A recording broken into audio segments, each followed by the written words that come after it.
Tá explicado por que eu sempre digo que uma pessoa ignorante com o nível de ensino do Lula não poderia ser presidente do Brasil. Olha o que ele foi capaz de falar num discurso na Bahia.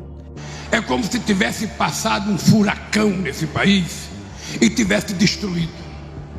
Ou seja, só para a gente ter ideia da desgraça que esse país foi submetido, dos 700 milhões de brasileiros que morreram, 300 milhões morreram por culpa de um governo negacionista que não tem a menor sensibilidade de respeitar a ciência, a medicina e respeitar o povo que precisava tomar vacina.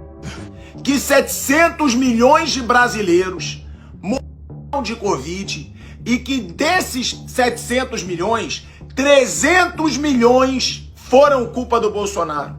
Como é que um cara sem ensino nenhum como esse, como é que um cara que nem sabe qual é a população do Brasil é capaz de ser presidente? Eu te respondo.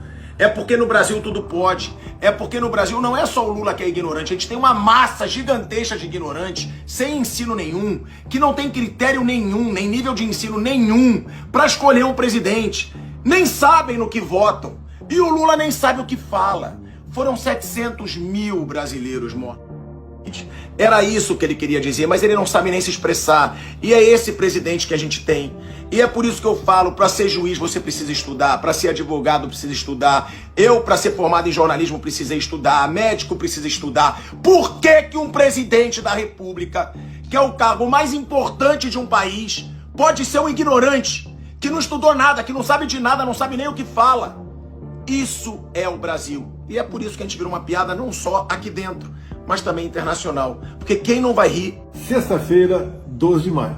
Na próxima semana, entrarei com 2 ações contra Luiz Inácio Lula da Silva. Uma criminal e uma civil. Primeiro ele diz que das 700 milhões de mortes no Brasil, 300 milhões a responsabilidade é minha.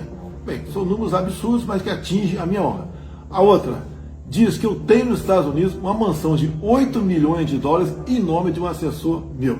São absurdos. Ele não pode continuar falando mentiras à vontade, não ser incomodado por praticamente ninguém. Nós faremos a nossa parte e tenho certeza que a justiça fará a sua. Boa noite a todos.